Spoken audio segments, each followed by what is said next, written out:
Hello दोस्तों, आपके अपने YouTube चैनल लक्ष्य 5G में स्वागत है। आज हम लोग फिर से कोडिंग रिकॉर्डिंग पढ़ रहे हैं। तो चलते हैं। पहला क्वेश्चन है, इस बार क्वेश्चन दिया गया है, यदि किसी सांकेतिक भाषा में पिक निक भीस का अर्थ है विंटर इज कोल्ड, टू निक रे का अर्थ है समर इज हॉट और रे पिक बू का अर्थ है विंटर एंड समर, और कहता है भिक ठो पा का अर्थ है नाइट और कोल्ड, तो इस भाषा में समर के लिए कौन सा कोड होगा? यहाँ भी आपका 5 ऑप्शन दिया है, टू निक पिक भिक रे। तो इसके लिए सबसे पहले उसी तरह का करेंगे, पहले लिख लीजिएगा सबसे आसान में, तो जो कि गलती ना हो। जैसे पिक निक भिक, इसके लिए क्या लिखा गया है लिख लीजिएगा, विंटर इज कोल्ड। ठीक, फिर देखिए क्या लिखा हुआ है, टू निक रे लिखा हुआ है। इसका अर्थ क्या है? Summer is hot. फिर क्या लिखा हुआ है, रे पिक बू, इसका कहा गया है winter is summer. Winter and summer, summer. फिर लिखा हुआ है भिक थो पा का अर्थ है night are cold, night are cold. चलिए, तो कहता है कि समर के लिए कौन सा कोड है। सबसे पहले देखेंगे समर है कहाँ। ठीक, यहाँ देखिए, एक समर यहाँ है, एक समर यहाँ है। ठीक, तो ये दोनों हम देखेंगे क्या क्या मिल रहा है, जो मिलेगा आपका आंसर वही हो जाएंगे।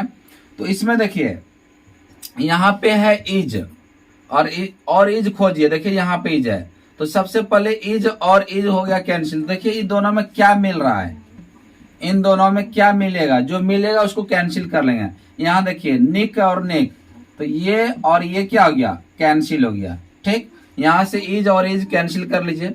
फिर यहां देखिए दिया हुआ है हॉट। ठीक, हॉट और है कहीं, हॉट कहीं नहीं, कोई बात नहीं है। समर, और यहां भी है दिया हुआ है समर। ठीक, यहां दिया हुआ है एंड, तो समर ही खोज लीजिए। समर और समर, इन दोनों में अब देखिए क्या क्या मिलेगा।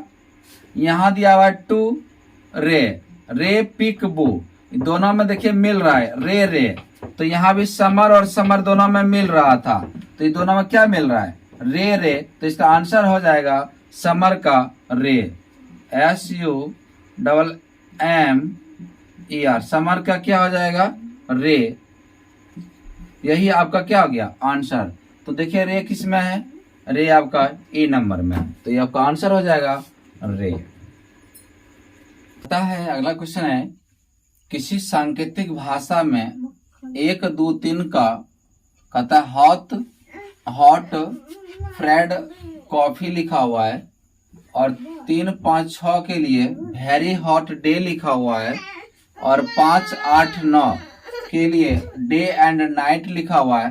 तो कहता है वेरी के लिए कौन सी संख्या प्रयुक्त होगा, यानी वेरी के लिए कौन सी संख्या आएगा, 5 6 8 9।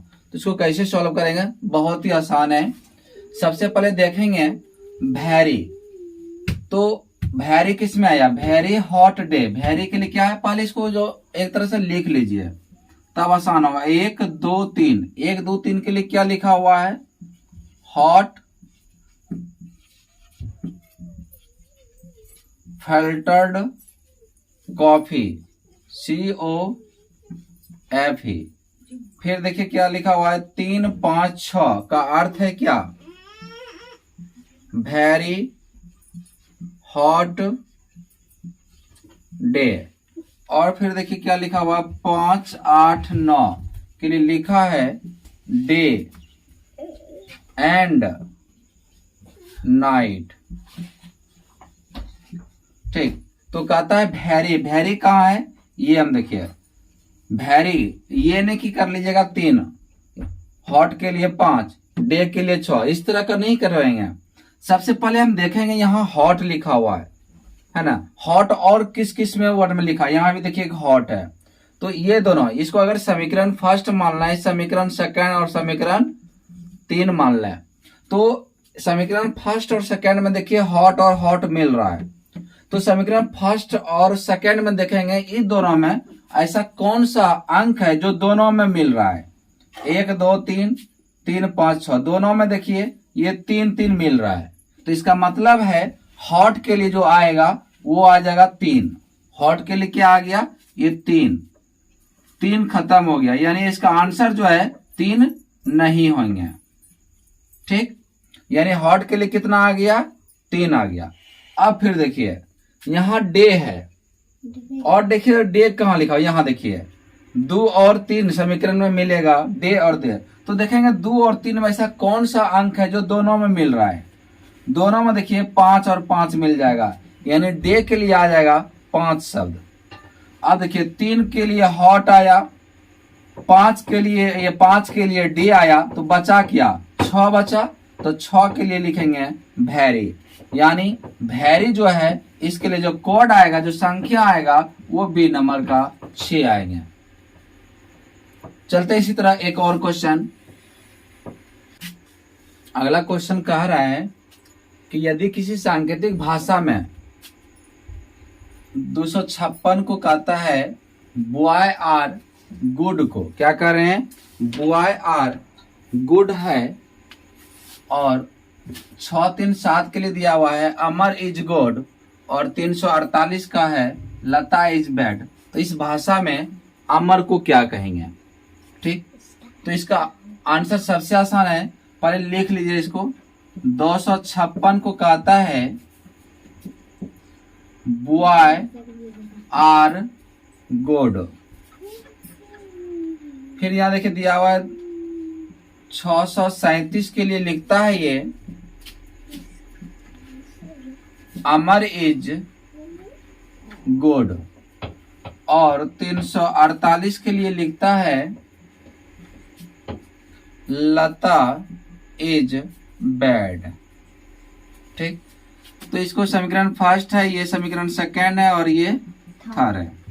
तो सबसे पहले देखें कहता है अमर, अमर कहाँ पे है, इसमें अमर के लिए चुनना है। ठीक, तो यहाँ इज, और देखेंगे इज किस में है, इज यहाँ देखिए इज और इज ये कैंसिल। तो अब देखिए ये दोनों में कैसा कौन सा अंक है जो दोनों में मिलेगा, 6 3 7, यहाँ देखिए 3 है, तो ये 3 और 3 क्या हो गया, कैंसिल कर लीजिए। इस तरह भी कर सकते हैं। फिर यहाँ देखिए गुड है, और देखिए गुड खोजे कहाँ, गुड यहाँ देखिए ये गुड कैंसिल। तो इधर देखिए ये दोनों में देखेंगे कौन सा अंक जो कि दोनों में मिल रहा है। यहाँ 6 है, इसमें 6 है, 6 और 6 क्या हो गया, कैंसिल। तो बचा क्या, 7। तो ये दोनों जब कैंसिल हो तो बचा क्या, अमर। तो अमर के लिए क्या आएगा, 7 आएगा। तो आपका ऑप्शन नंबर बी सही हो जाएगा। कि यदि जल को भोजन कहा जाए, जल को क्या कहा जा रहा है, भोजन कहा जाए। फिर कहता है भोजन को वृक्ष कहा जाता है, वृक्ष को आसमान कहा जाता है, आसमान को कुआं कहा जाता है, और कुआं को तालाब कहा जाता है।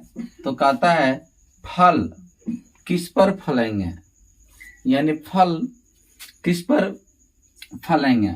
तो हम जानते हैं फल वृक्ष पर फलता है, और वृक्ष को क्या कहते हैं, देखिए यहाँ क्या कहा गया है, जो कहा जाएगा उसी को देखें।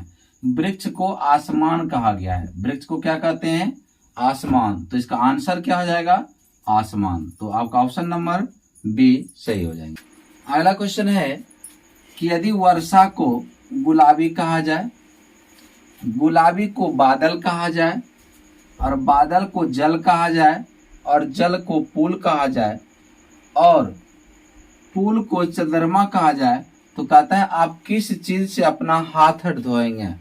तो हम लोग जानते हैं कि हम लोग जो अपना हाथ धोते हैं पानी से धोते हैं, और पानी को क्या कहा गया है ना, पानी यानी जल।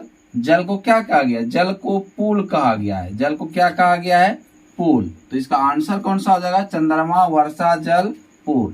तो आपका ऑप्शन नंबर डी हो जाएगा।